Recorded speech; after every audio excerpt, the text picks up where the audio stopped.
This original WSRE presentation is made possible by viewers like you.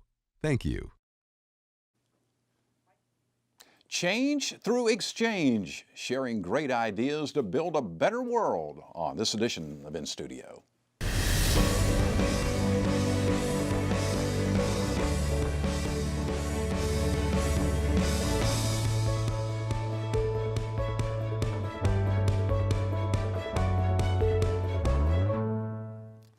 The Gulf Coast Citizen Diplomacy Council, in conjunction with the State Department's International Visitor Leadership Program, is bringing the world to Northwest Florida.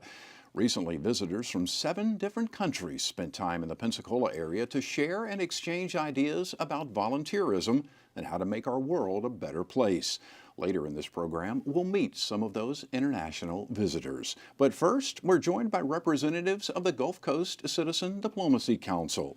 Jena Melançon is founder and executive director of the Gulf Coast Citizen Diplomacy Council. She has an extensive international background, both academically and from practical experience.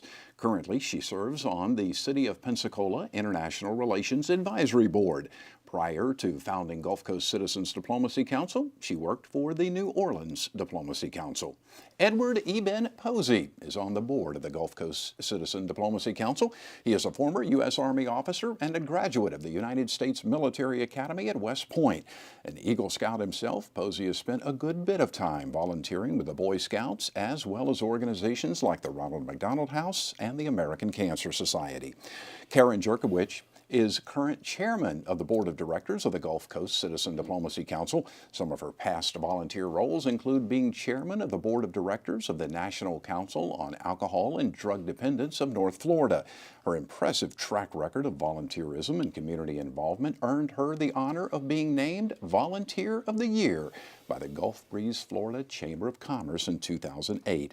Jurkowich is a realtor with Levin Rinke Realty. Welcome. Thank you all for joining us. We appreciate it. Thank you for having us. Delighted to be here. Gina, let me begin with you. What is Gulf Coast Citizens Diplomacy Council?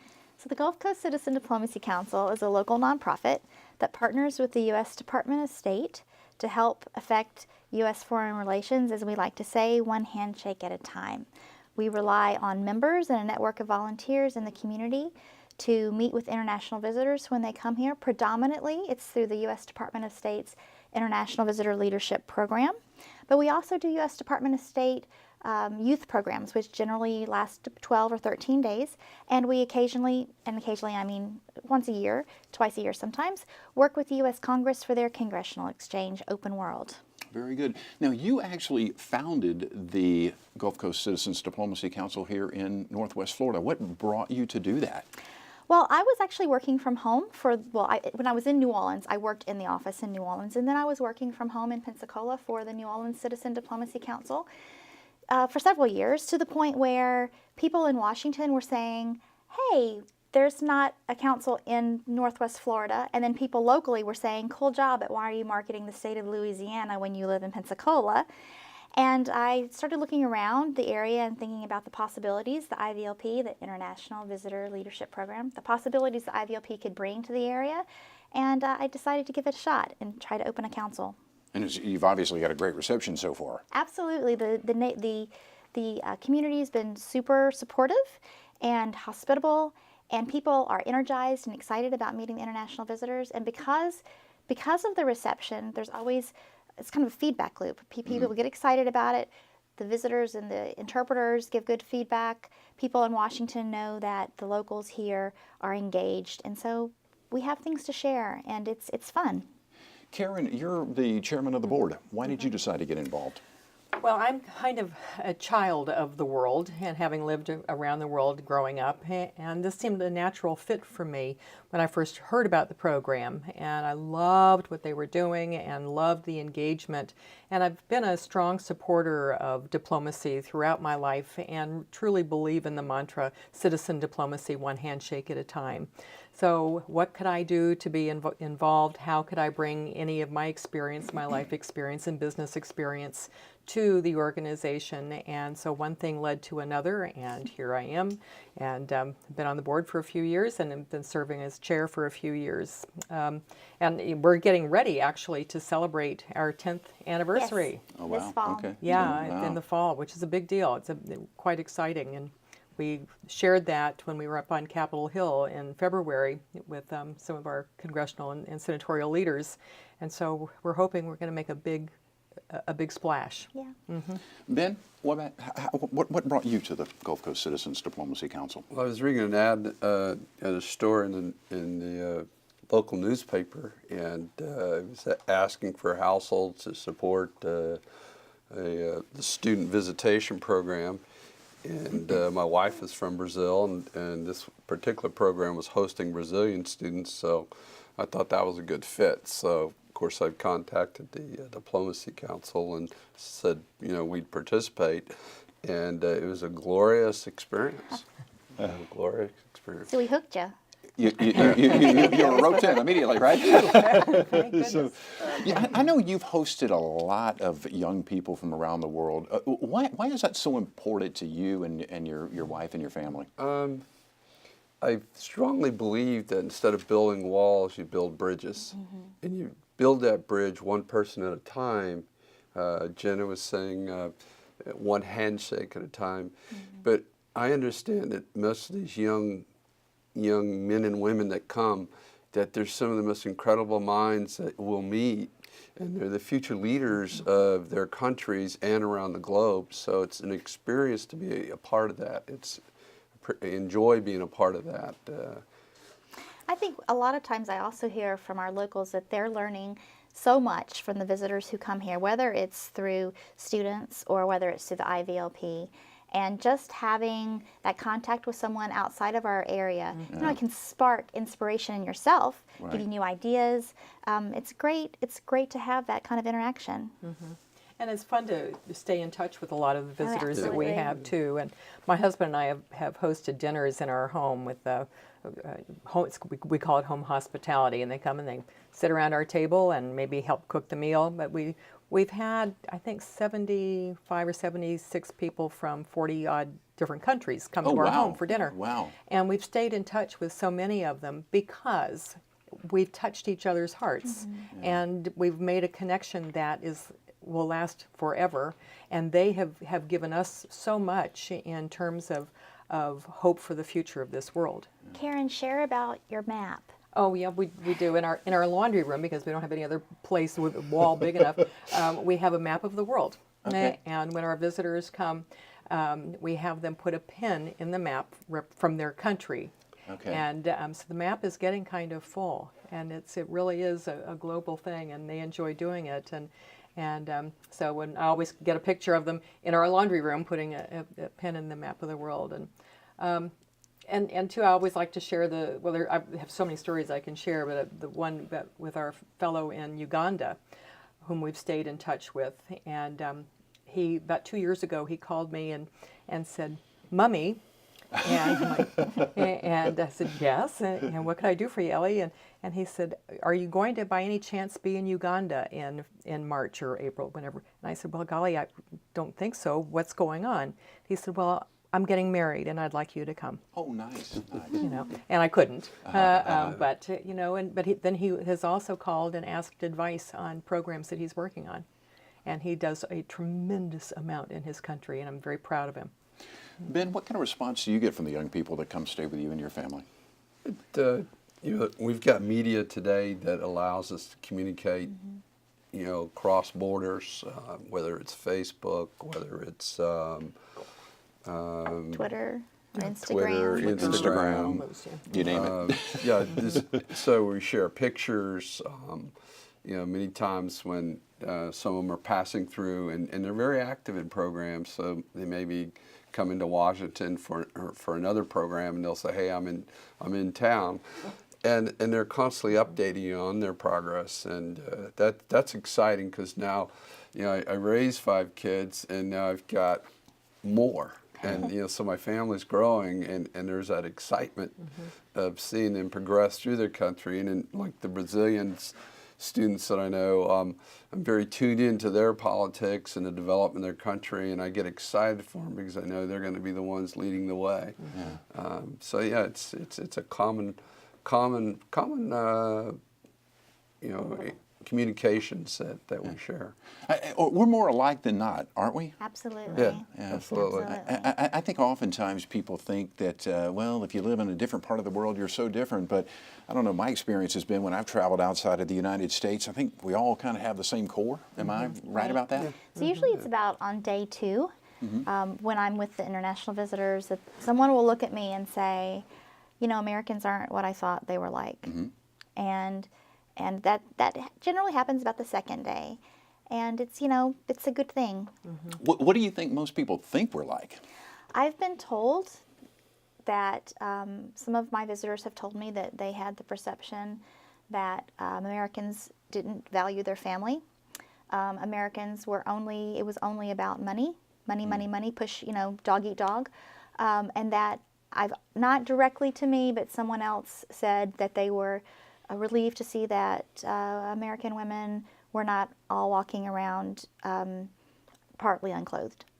Interesting. Why do you think that perception has developed about the U.S. outside, I mean, when we get outside of our borders? Is it the media? Hollywood sells. Hollywood, yeah. Right? It's what sells, Yeah, and Hollywood sells that image. Yeah. And so it's wonderful to dispel that image in the wonderful ways that we're able to do. You know, I think so. I've had visitors say to me, I'm very familiar with the United States because I know Jerry Springer. I've seen that show. And you know, so that's a challenge. And it's a good thing we're building these bridges. And it's also really good that when we bring international visitors, now Ben was talking about the students who stay in his home, and that's twice a year we do these youth programs. But we average 3 delegations a month, and these are adults through the International Visitor Leadership Program. And the IVLP participants, we're taking into schools, we're having them meet their professional counterparts so people bounce ideas off each other, and we're exposing locals to areas beyond our borders, to ideas that they can run with and learn. And it's so different learning about a country on a map or on the globe, and then when someone comes into your classroom and it's a living geography lesson right there and you can ask that person. We're doing a lot of educational work here in Pensacola. And this year we started a new program. We based it off of a program run by World Chicago, which is our counterpart in Chicago. So there are 84 councils like ours in the United States. So to think of it this way, the State Department trusts us with this program, and there's only 84 of us in the country right now, and so that's really a special thing. We reached out to World Chicago because we heard about a youth program that they're running for local youth in Chicago. And so we've been doing these youth programs that Ben's talking about for years now, and they're structured and they're leadership programs and they're amazing, and we do get locals involved, but we wanted to do more. So now we have our own youth diplomats program. Oh, wow. Yep. Okay. And we're doing it once a month with local high school students. And this year was our pilot program. It's doing really well, and so we're going to do it again and starting next fall. And if a high school student wants to get involved in that, how do they go about doing so? I would go to the website, www.gulfcoastdiplomacy.org, Okay. and contact us. Just shoot me an email. It comes right to my desk. Okay.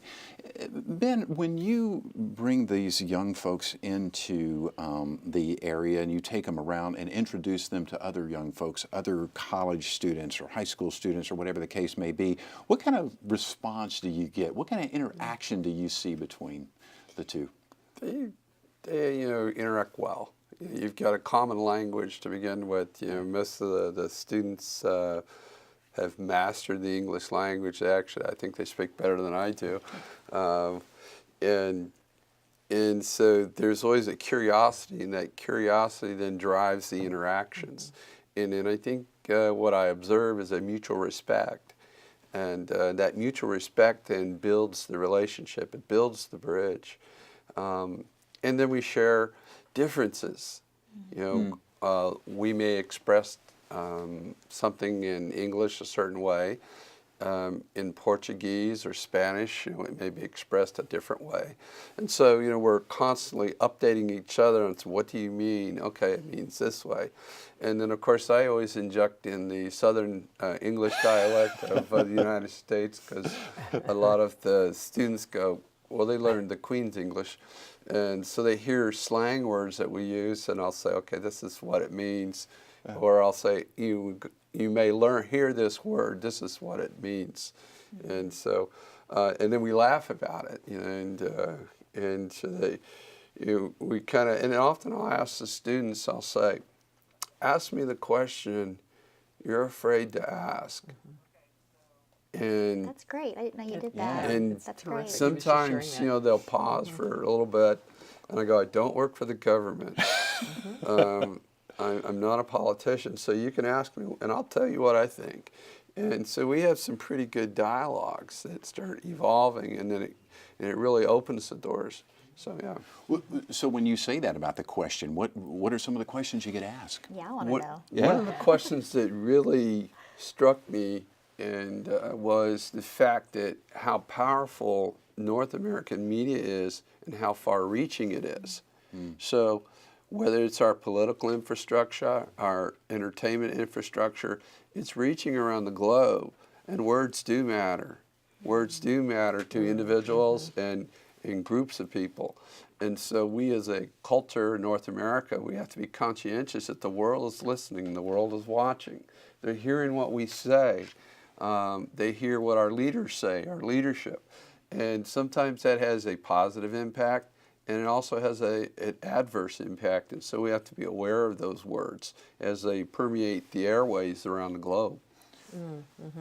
What kind of interaction have you experienced, Karen, when you see the young people interacting together? Well, I think it's a pretty extraordinary thing, and I find that the humility of the young people is really striking in so many cases, because they don't, in particular, want to be celebrated for the work that they're doing. And I see this not just in the youth, but in the visitors who come here as well.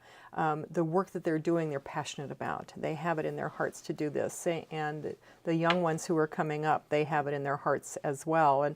And so the humility is really, it just is mesmerizing at times, because they think, no, just because I have a voice doesn't mean I should be praised for it. And I have to encourage them, and I try to do that, say, but you are the voice of a community, and you have been selected because you are able to do this.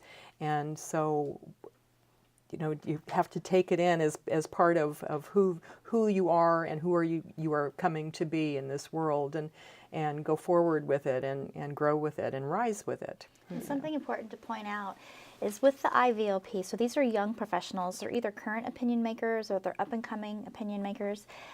There's no application process for the IVLP. These are people who were invited onto this program by our embassies. So they really are something special, and the work they're doing is special. And we are going to meet them, or some of them, in just a couple of moments. Eben and Karen are going to step off for a few moments. Jena's going to stay with me. We're going to bring some of our international visitors on, and you'll have an opportunity to hear from them and how sharing great ideas and how volunteerism and making all these wonderful connections can make a difference. Hope you'll stay with us. This is In Studio on WSRE Television, PBS for the Gulf Coast. Back in a moment. Imagine if your students could travel to Borneo, the third largest island in the world, without ever leaving the classroom. With PBS Learning Media, they can.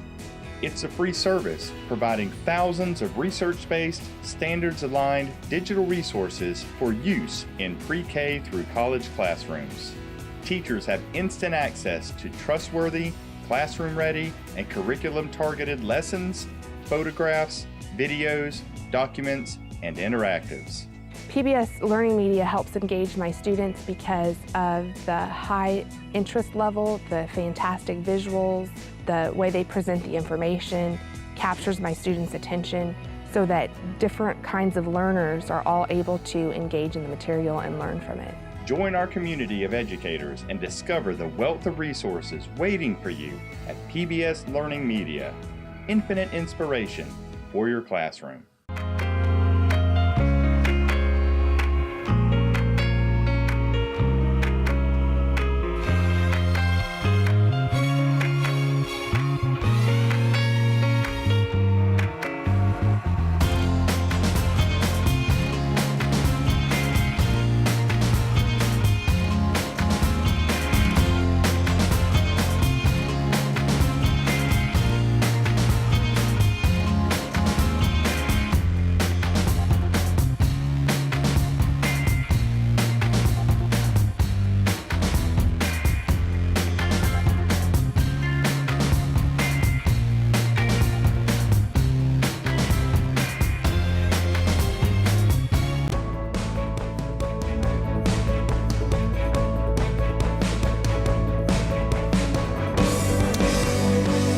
Welcome back. This is inStudio on WSRE Television, PBS for the Gulf Coast. Our topic, change through exchange, sharing great ideas.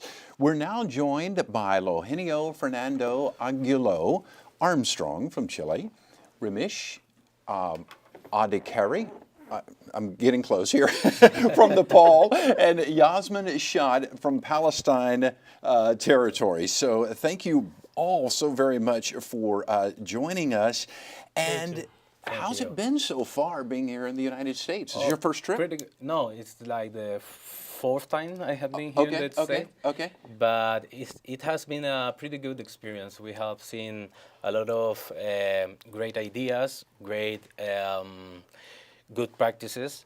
So it has been like a great thing, yeah. Tell me what you do in your home country. I was working in a municipality in my country. Now we have a change of government, so now I'm going to the government. Also, I am a lawyer, and I am part of my city council back in my country, and also I'm a firefighter, because in my country, firefighters are volunteers. Oh, well, you're a busy guy. Pretty well. And of course, I'm sure you probably know many firefighters in the United States are also volunteers. Yeah, I was in Chicago in like a couple of years ago, like making a firefighter course. Okay. Ramesh Adhikari. Yes. I think I did a better job that time of pronouncing your name. Tell me about your home country.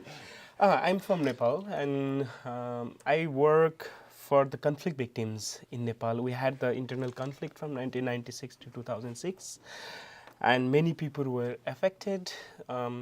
Thousands of people were killed, and a couple of thousands are still missing. And I work with them to organize them, and basically focusing on like the stories of those families who have lost their family members or are disappeared. Because what happens in the histories of the world is like it's the story of him, his story.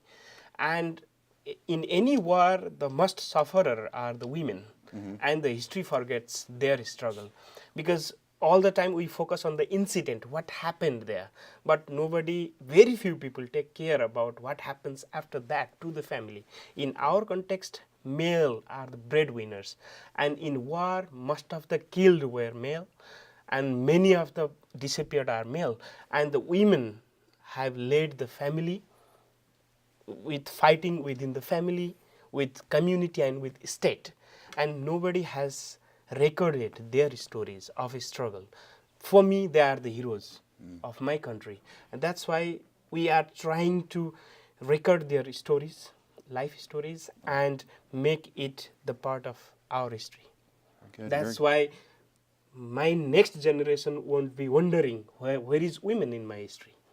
Because when I studied my history, I was studying the man's history, his story. I was not reading her story.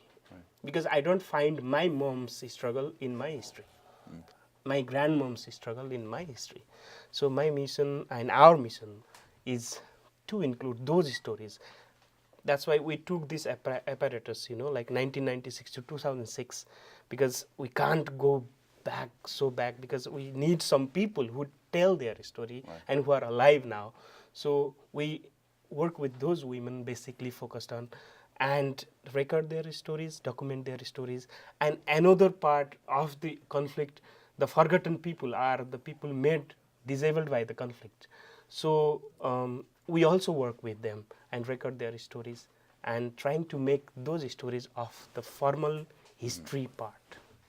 Good. Yasmin, tell me about your home country. Okay. We are under terrorism, as you know, but this is not a big problem to work, voluntary work or civic society work. I'm active in civic society work and voluntary work since 2005, and I'm so proud of this, because every work I do with other people, it's a way to feel we are free, we are freedom, we are do something. What's your experience been like thus far in the United States? Okay, like man organization. I do something with the other people, but as an individual. And the other one to collecting food and distribute it in the poor families. It's funded by American Council in Gaza, like this. Very good. Is this, I'm assuming, the first time all of you met? Yeah. So it's the first time, obviously. Amazing thing to, like, met so many contexts at a time. Well, I was going to say that. We are not 7 We are 20, people. 20 countries, 20 different countries. Yeah. Wow. And so I was going to say, I mean, well, it's neat that you're coming in and to the United States, but then you're just meeting each other. So that has this a whole nother dynamic, right? And being like as a family. Yeah, like a big family. We learn a lot From each other, of the Cultural members of the and program. Well, like one of our previous guests was saying, Mr. Posey, and I think Gina may have also said that you guys are really the future leaders. I mean, most of you are young professionals, it appears. You're the future leaders of the world. What kind of attitude do you have toward the world? What's the world look like 10, 15 years down the road in your ideal situation? Is it a better place? Yes, I think it's going to be a better place, and that's the important thing of working things like the volunteerism. Volunteerism, right? I think that volunteerism can change the world, and if you make it with passion, can change your society, even if it's in Nepal, in Palestine, or Chile, or in the U.S. I think the future is going to be a good future because young people is working for that. Yeah, absolutely. You want to comment on that? Yes, it will definitely be the better future because we, the young generation, are learning something and trying to, empathize to each other, to each other country, and even in some of the cases, America. Like there are so many new experiences being in America because I studied English literature and studied the history of English literature in America, and reading that and coming here is a different experience. And there are so many things we learn, and there are so many things we can give back also because there are so many good practices in our country as well. Right. And that can be like implied in American society. And yeah, if we continue doing this, we can have a better world. I just have to interrupt to say, and Please. that's the point. One of the points of the IVLP is to have this mutual dialogue because there are people here in Pensacola who want to be inspired by you and hear what you're doing and ways you're approaching problems, and the other cities you're visiting as well. Yeah. Yeah. What's it been like? How do you feel about the future? Look, I believe that if I need to do something, I will, because I don't need to be a number. I need to be name on this side, and I will. That's great. And where do you go from here? So you're in Pensacola, and you go Salt Lake City. Salt Lake City. Okay, so you're getting a broad State. taste of what it's like throughout the United States. And the other thing is, before here, they were together in Philadelphia with the group. Yeah, DC, Washington, D.C., and Philadelphia, with this group of 20. And so in Philadelphia, the group was broken up into 3. And so their colleagues are in 2 different cities right now, Corpus Christi and Tulsa, is that right? Yeah. Okay. And so when they come back together in Salt Lake City, they're all going to have stories to share with each other. Yes. Okay, nice, Yeah. nice. Well, so just for some fun stuff, I want to ask you, is there anything here in the U.S. that you have discovered that you really, really like, that perhaps, like a particular sport or something that maybe you don't have in your country? We went to a basketball game? game. It's a pretty amazing thing because we have football, soccer, right. Soccer right. is football. Right. Yeah, we have like pretty big stadiums, but it's different. It's like a show. So the quarters and like artists, it's a different thing. I think it's a pretty good thing. That which game did you go to? Where was it? It was the DC's in Washington D.C. Washington D.C. Okay. So in the nation's capital. I don't remember the Wizards. I think the Washington Wizards. Yeah. I think. Yeah, for me. No, go ahead. For me, I am the student of art and literature, and the theatrical part. Like we went to was a performance, the School of Rock. Rock. Oh, pretty good. In that theater, and it was amazing experience. You know, in Nepal, we are trying to grow up. There are so many young artists coming on in the theater, but here it's already such a professionalized, and the quality matters. And it is so nice that I just called my director friend in one of the theater in Nepal and said that, hey, I'm sending you some video. Just look it. And That's great. And I know you were going to add something in for too. me, two things. Travel. I cannot travel in my homeland from anywhere to anywhere because crossing, you know. The second thing, dolphin. I'm so excited to see. Oh, wonderful, wonderful. Thank you all so very much. I want to try to make sure that I get your names correct. Eugenio F. Armstrong, Ramesh Adhikari, and Yasmin Shath. Yeah. Thank you all so very much. And of course, Jena Melançon. Did I get it right this time? You did. We're coming back in just a couple of moments. I hope you'll stay with us. This is In Studio on WSRE Television, PBS for the Gulf Coast. WSRE Public Television and the Escambia Elementary Principals Association congratulate these Shining Star Award recipients. These students were selected upon the basis of good citizenship and adherence to the core values adopted by the Escambia County School System: equality, responsibility, integrity, respect, honesty, and patriotism. Congratulations to all of these outstanding students.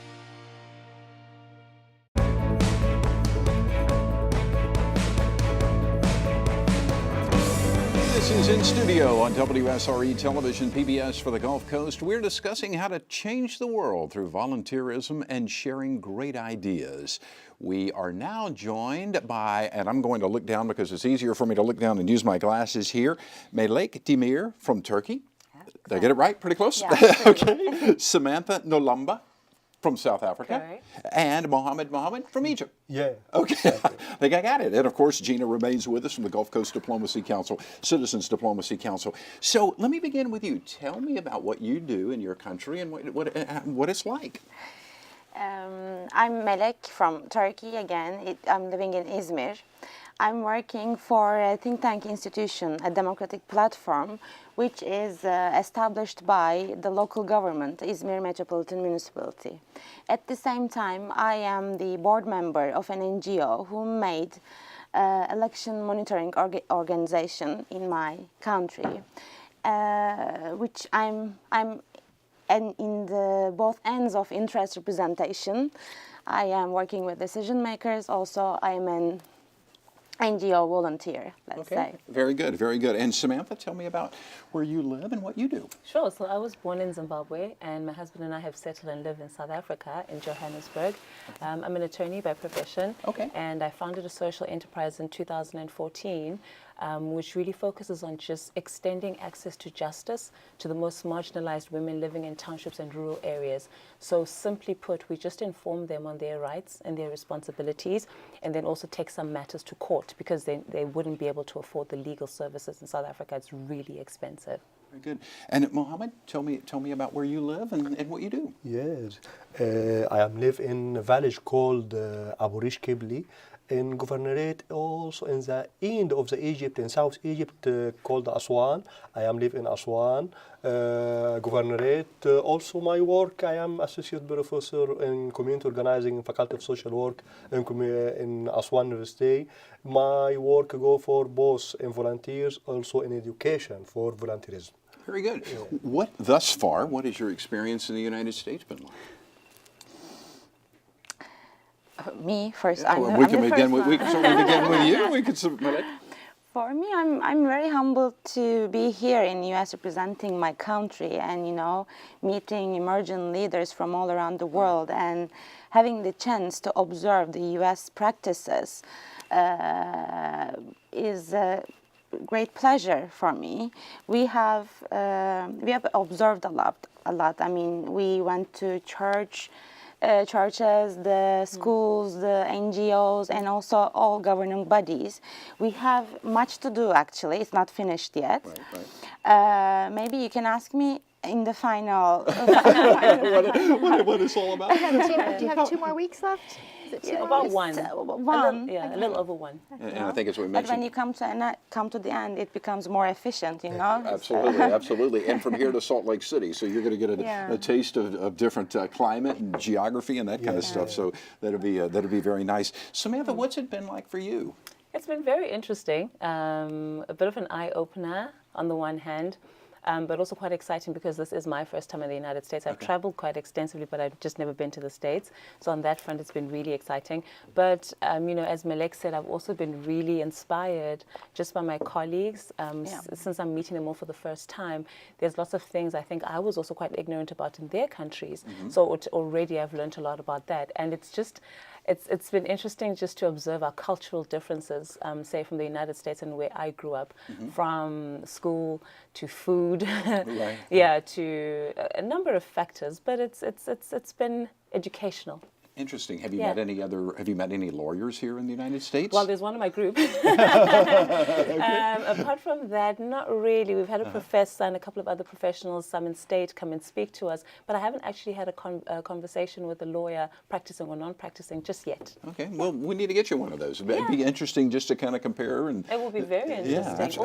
Absolutely. Also because the work that we're doing, I don't think is limited to South Africa or Zimbabwe. Right. The issues that women face really cross multiple borders. Absolutely. So it would be interesting to chat to a lawyer in the States, well, different states, different laws, I know, but then just to understand within this jurisdiction, for example, how do things work? If I were to bring Lady Liberty over here, what would I need to consider? What could they do to facilitate other lawyers getting involved? So that would be lovely. Yeah, that would be lovely. Well, maybe we can figure out a way for you to meet a lawyer somewhere along the way here before you get out of the U.S.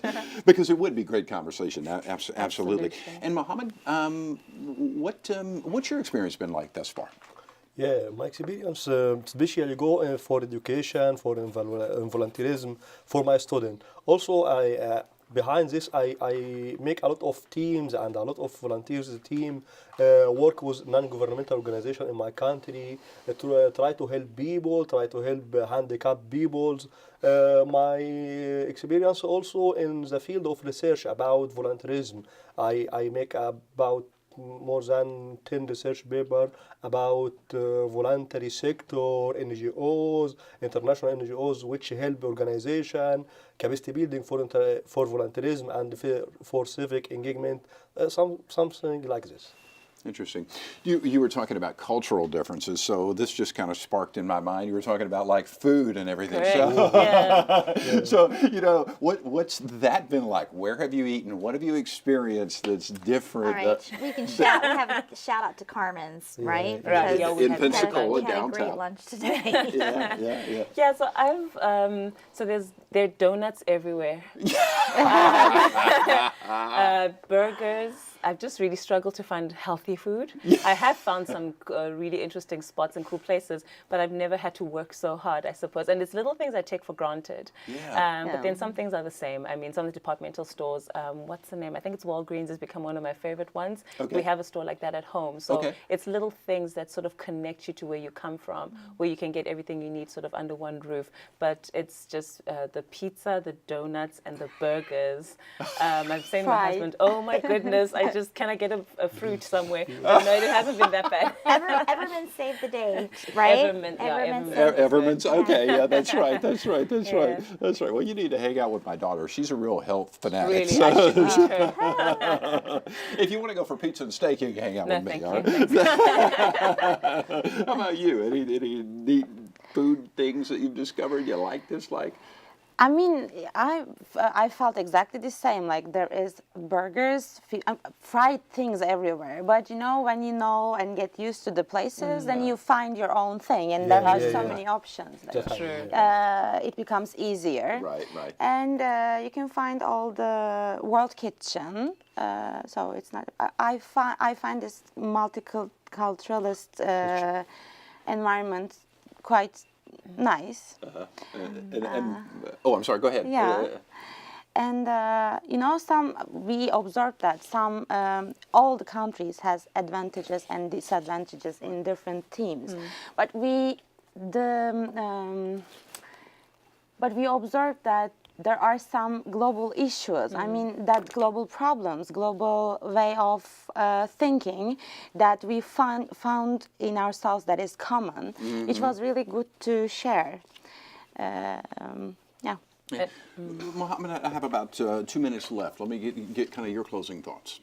Yeah, my closing is about here in Pensacola about a lot of things like organization, different organization. Some is non-profit, some is government organization, which help people, help volunteers. But about my view for this country, it is a beautiful country. I like it very, very, very much.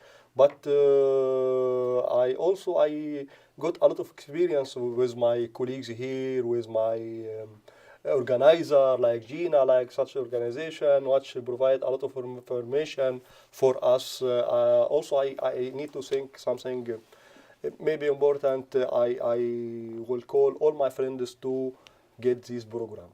It is good chance for all. Wonderful. Well, thank you all so very much. I wish you all the very, very best. Mohamed from Egypt, Samantha Ngcolomba. Thank you. From South Africa. Nailed it. Okay. And Melek Demir from Turkey. Yeah, thank you. Thanks for having us. Thanks for Gina having us. Melançon. Thank you for having us. You're staying here. We're coming back with you. Okay. We've got more to come. This is a big show. Okay. It gets bigger by the moment. International flavor, all kinds of fun. It's in studio, and it's right here on WSRE Television, PBS for the Gulf Coast. We're coming right back. Hope you'll stay with us.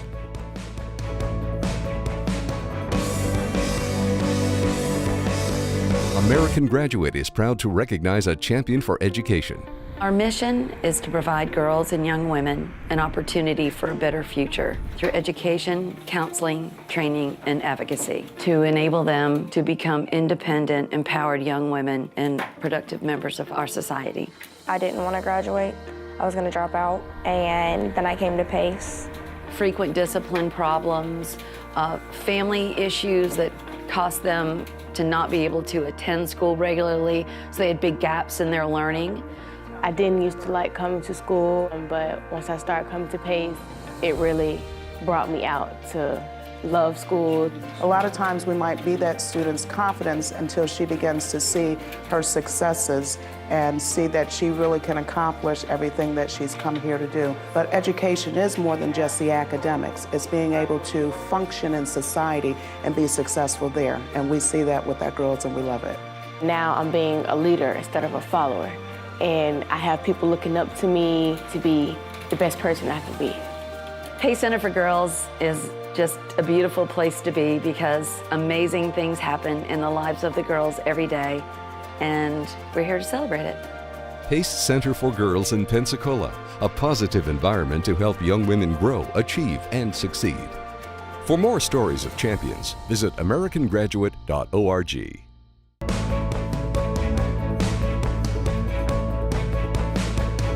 Welcome back. This is in studio on WSRE Television, PBS for the Gulf Coast. Our topic, Change Through Exchange, sharing great ideas from the Gulf Coast Citizens Diplomacy Council Executive Director, Jena Melançon. Also, we have Eben Posey with us, who's a member of the Board of Directors, and also we have the Karen Jurkowich, who is actually the chairman of the Board of Directors for the Gulf Coast Citizens Diplomacy Council. Make sure I get that right. Very good. Well, hey, what did you guys think? We had our international guest on. You were in the studio. You had an opportunity to see them interact. Pretty cool, huh? It is cool, and these young people are just extraordinary, folks in what they do in their communities. They're so well spoken and so articulate, and they carry a wonderful message. We can learn a lot from them, and it's because the exchange, in my opinion, is not just about what we can offer. Mm-hmm. It's about what they bring to us. Mm-hmm. We have a lot to learn, and they're just top-notch people. Yeah, and that's something you kind of said in our last segment. You just talk about that they're the leaders. They're the leaders, tomorrow's leaders, and so yeah, we kind of saw a little sample of that. What did you think? I'm always impressed, and I'm also humbled, because I realize that I'm, kind of a midget standing next to giants, if you will, and they're incredible folks, and they carry with them. an experience that, when we talk about global and we talk about the problem-solving methods that they're employing, it's exciting to hear and see that. So. You know what I took away, and I'll be curious to get your input on this. I took away that I think all of them said the world will be a better place in 10 years. I like that. I like that optimism. They're planting seeds, right? Yeah. Right, Yeah. And they're cross-pollinating their ideas as they're traveling around, and I love hearing their stories and what they're doing. Yeah. It's amazing. Yeah, I do. I couldn't agree more, and I love that they started out as a large group in Washington, and so they're now got their experiences elsewhere, and then when they come together again, that cross-pollination, it has a global effect. Absolutely. They'll meet again in Salt Lake City, and gosh, and just look out, world, because they are making a difference. Yeah. And so generally these visitors who are coming to us to the IVLP are under the age of 40. Not all of them, but generally they are. And so that's why 2 years ago we decided to get people under the age of 40 to try to get people energized and excited about citizen diplomacy in Northwest Florida. And so we have a subset within our council called the Young Professionals of the Gulf Coast Citizen Diplomacy Council. Oh, nice. And so that's for people who are under 40 or under. I guess if you're 40 in one day, it's time to go to be a regular member. But yeah, but that group meets with our IVLP visitors when they come into town, and they try to do something once a month, whether it's hosting dinners or volunteering alongside or just going out in the evening to downtown Pensacola for gallery night. We're doing different things. I'm not a young professional, but they're doing different things, and it's exciting. And since you mentioned that, I do want to recap. We talked about in the first segment too. There is also the students, the high school students that you are engaging as well. Correct. There's a program for them. Correct. So those are the young diplomats that we're doing. Okay, very good. And good. that's high school students. And those are high school students. Right. And so, for example, this year, we started in January this year. Next year, we're going to start in November. But in January, we started when we had our high school students from Brazil in town. So our area students from Santa Rosa and Escambia counties came and met with the high school students. They did a cross-cultural exercise. It was really a good Saturday. And the second meeting was in February, and they met with the diplomat in residence for our region, Amy Radetzky, who is based in Tallahassee. And she came over and she talked to the students about careers in diplomacy. And then we had a simulation which was provided by the U.S. Department of State, and the students did a diplomacy simulation. And then in March, we had something else completely planned, but then an opening happened in the calendar, and we had Japanese visitors from the IVLP come to town. So we did a quick change, and we had the students interacting with the Japanese visitors, and we went from there to have a short practice of public speaking, and then we spent the afternoon with the Japanese visitors actually on a dolphin cruise, and it was great. Awesome. Yeah. That's great. One of the things I want to talk about, I know you're somewhat involved in, certainly the U.S. State Department is, and I had an opportunity to kind of be a little bit of a part of it. I guess it was a year or so ago when we did the program on the other television show I host called Conversations, when we had the International Women of Courage, and that was Miss Azhikan from Turkey. Talk a little bit about that program, Gina. So the International Women of Courage is in its 12th year, and it was started by then Secretary of State Condoleezza Rice, and the program reaches out around the world and acknowledges women who are doing fantastic work, often at great risk to themselves. And the State Department generally, it's not always 10, but generally awards 10 women of courage. This is an award, an annual award, and it's usually done in March, so Women's Month. And the people are invited to Washington, D.C. for a ceremony. And then in the last, I would say for maybe the last 8 years, they've also been invited to go into communities, such as ours. So last year we hosted an International Woman of Courage from Turkey. This year, actually, last week, was it just last week? Gosh, it was. Yeah. It was just last week, right. So last week we had an International Woman of Courage from Kosovo in town. Nice. And we've also hosted International Women of Courage from, let's see, our very first was from Afghanistan. Our second one was from Turkey. Our third was from Pakistan. And then we had Turkey last year, and this year Kosovo. So it's the stories and the work that they're doing, it's phenomenal, just phenomenal. And in that case, with the International Women of Courage, there were 10 this year. They were in Washington, and then they went to 9 different communities, and then the women joined together in Los Angeles, where they had their closing ceremony. That was, I believe, last Friday. It was.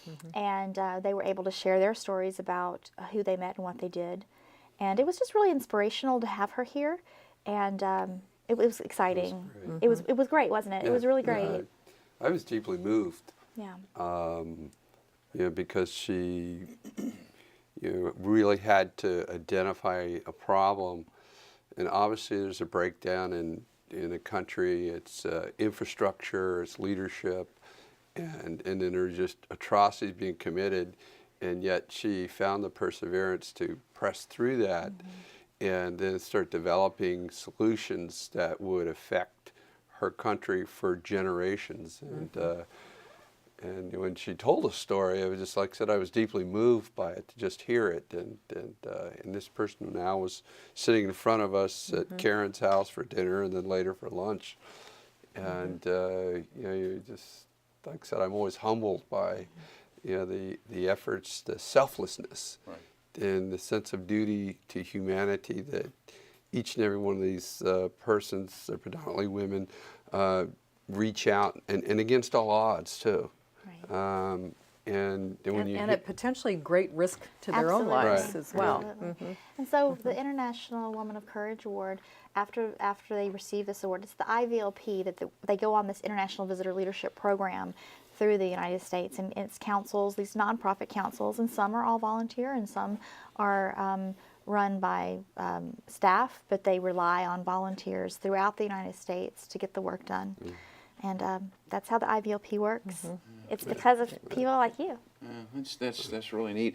I'm curious, as Karen and Jena, as you have met several of these International Women of Courage recipients, is there one thing that seems to be just running through them that makes them different? What is it about them that makes them put their lives on the line or go above and beyond to be able to make change like they're making change? They're resilient. Resilient. They are resilient. The strength of these women is to be admired and emulated. I can't imagine. I've tried to put myself in their shoes, and I simply cannot do it. But the resilience, the strength, the determination, they don't give up. And so if that's something we can take away is don't stop, because what you're doing is so important. And we need to hear about it. We need to know. I just think resilience is sums it up, right? Yeah, I mean, it does. It does. They're amazing. Has technology made it easier for us to all become, shall we say, international friends? Do you think so? I think so. Yeah, I think so. And I can say that because I'm Facebook friends with, probably over 100 visitors, and I think that's going to extend with this group as well. So yes, I think it's a wonderful thing, and we can have those conversations either through instant messaging. I mean, it's extraordinary. Back in the 60s, when I was a kid, a teenager, and growing up, I mean, we had to do things like write letters. What a concept! And in hieroglyphics in many cases. So yes, I would say yes, but with a caveat, which is I think you're not going. You still have to have that person to person. You do, right? You do. So. You have to have that personal connection, and then from there let the electronic connection grow. Right, and it will grow. It does grow. Yeah, it does grow. Jena, I think a lot of people may or may not realize exactly what you have here. What an awesome organization. What great things you're doing, and credit to you for founding this program. I'm curious, where did your love for an international life or an international approach to things come from? Tell me about you just for a couple of minutes. I think it started when I was little. It was when I was little. Yeah. And people have interests. Yeah. This was one of many. I also liked collecting rocks, but you also like what? I also liked collecting rocks, but okay. This actually stuck. So. Well, and it turns out that it's a win-win for so many in our community. Yeah. But there is one thing I want to ask you about here a little bit. This is a little bit lighthearted here, if you will. Okay. But I understand at some point in time that you had a very fancy store in Russia that was like Cosmopolitan magazine said was like the place to go shopping or something? Yeah, well, it was the Russian language edition of Cosmopolitan said it was the place. I thought I'd removed that from the website. Is it still there? It's still there. Okay. I found it. Okay. Yeah. That's fun. Yeah, it is. Actually, it was. It was the place for shopping for children in Moscow. Neat. A long time ago. What do you think your greatest experience has been from a global perspective? Oh, gosh, golly. My great experience with working with people from IVLP. Just from traveling, just being internationally connected. You know, is it okay if I tell you something hokey but true? Absolutely. Okay. So go back all the way to our very beginning. And in 2009, when we first started bringing in visitors, we had a group of Saudi Arabian Boy Scout leaders. Mm-hmm. And they came to Pensacola, and we introduced them to Troop 10, and the troop leaders there were awesome, and we had a Saturday workshop for the boys. And I would say about a year later, one of the grandmothers of the boys came up to me and said, I just want you to know, my grandson now looks for the international news in the newspaper because you had international visitors at his Boy Scout troop. Wow. And for me, that makes it worth it. That's that spark. Yeah, very exciting. That's awesome. Thank you all so very much. Jena, great job with Gulf Coast Citizens Diplomacy Council. Thank you. Karen, thank you for coming in. It's always a pleasure. And be a part Absolutely. of it. Eben, thank you so very much for coming in. I know the two of you will continue on, you as board chairman, you being on the board of the Gulf Coast Citizens Diplomacy Council. By the way, you can learn more about the organization at gulfcoastdiplomacy.org. This particular program, which not only did we talk with folks from the Gulf Coast Citizens Diplomacy Council, but also some of our wonderful international visitors, will be available online at WSRE.org and also on YouTube. So please feel free to share in your social media. I'm Jeff Weeks. I hope you enjoyed the broadcast. Thank you so very much for watching. Take wonderful care of yourself. I wish you all the very best. We'll see you soon.